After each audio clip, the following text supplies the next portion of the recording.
क्योंकि बहू झूठ नहीं बोलती। सुधा और राकेश के 3 बेटे थे। शादी के बाद तीनों माँ बाप से दूर रहते और सिर्फ त्योहारों में आते। माँ जी, पिताजी, अगली बार आप लोग हमारे घर आइएगा। अरे नहीं बहू, सब यही आ जाते हैं तो घर खिला खिला लगता है। हाँ बहू, तू हमेशा बुलाती है तो जरूर आएंगे तेरे पास भी। हाँ हाँ, दीदी का घर बड़ा जो है, सब कुछ अपनी शादी के बाद दीदी को ही तो दे दिया था। हमें भी दिया होता तो हम भी बड़ा घर लेते। क्यों सुनील?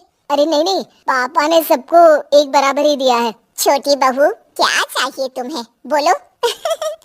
वो आपके सोने की चेन वाली घड़ी है ना, वो अगर आप मुझे, तभी वहाँ मजली बहू भी आ जाती है।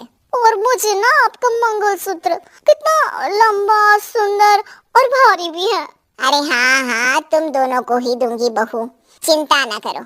चलो अब खाना लगाओ, खाना खाया जाए। सभी मिलकर खाना खाते हैं कि पड़ोसन आ जाती है। अरे सुधा बहन, थोड़ी चीनी तो देना, घर में शक्कर नहीं है और मेहमान सर पर बैठे हैं। अरे छोटी बहू, चाची को शक्कर तो दे दो।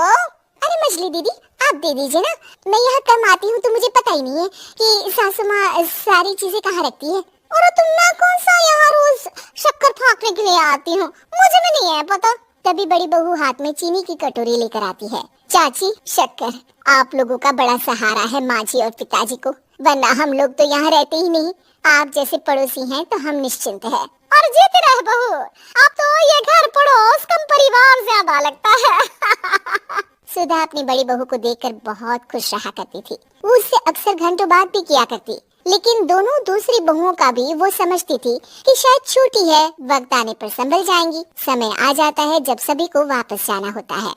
माँ जी, हम लोगों की फ्लाइट पहले है, हमें इजाजत दे। वो सास के गले लगकर चली जाती है। थोड़ी देर बाद छोटी बहू कहती है, माँ जी, मैं ना ये सोफे के कवर और चादरें ले जा रही हूँ, यहाँ तो ऐसी ही पड़ी रहेंगी। हाँ हाँ बहू, ले जा, और कुछ चाहिए तो बोल। और तो चाहिए बहुत कुछ, पर चलिए कोई बात नहीं, अगली बार ले जाऊंगी मैं। ऐसे ही मंजली बहू भी घर का बहुत सारा सामान ले जाती है। सभी के जाने के बाद सुधा राकेश से कहती है, घर कितना सूना लग रहा है ना। हाँ, और खाली भी। तुम्हारी दोनों बहुएं सब बटोर गई।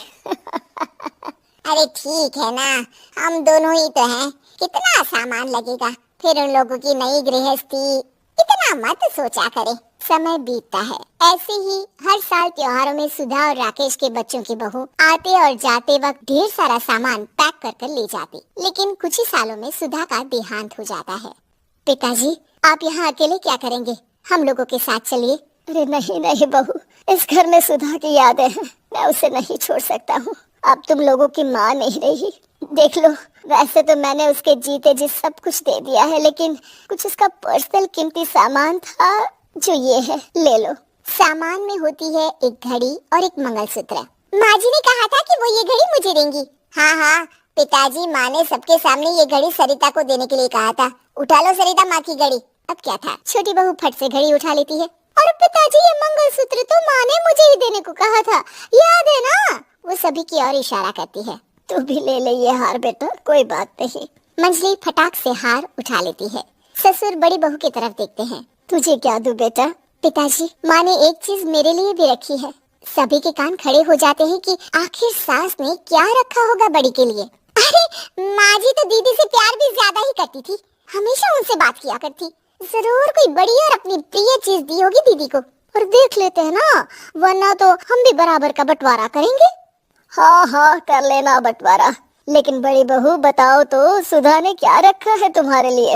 अभी तो हम लोग यही हैं पापा जी, जब जाने लगेंगे तो बता दूंगी। बड़ी बहू के मुंह से ये बात सुनकर बाकी 2 बहुएं सोचने लगती हैं कि आखिर क्या है जो दीदी को सासू माँ देकर गई है। दीदी, ऐसा तो नहीं ना कि पूरे घर का आधा हिस्सा माँ बड़ी भाभी को देकर गई हो? तभी वहाँ ससुर आ जाते हैं। नहीं नहीं, ऐसा कुछ नहीं है, मकान तो तुम तीनों का बराबर से है। देखो, बड़ी बहू से तुम्हारी सास ज्यादा जुड़ी थी, न जाने क्यों घंटों बात किया करती थी, पता नहीं क्या देकर गई है उसे।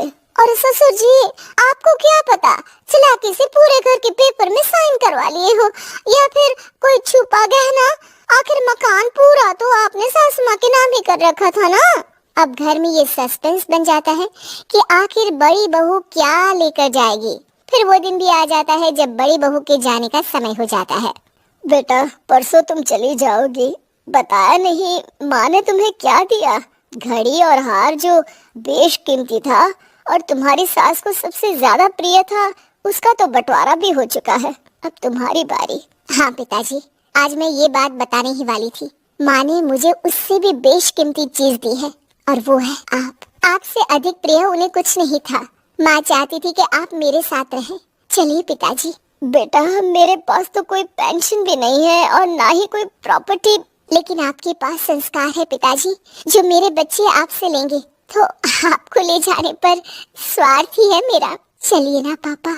सभी के सामने पिताजी बड़ी बहू और बेटे के साथ उनके घर चले जाते हैं।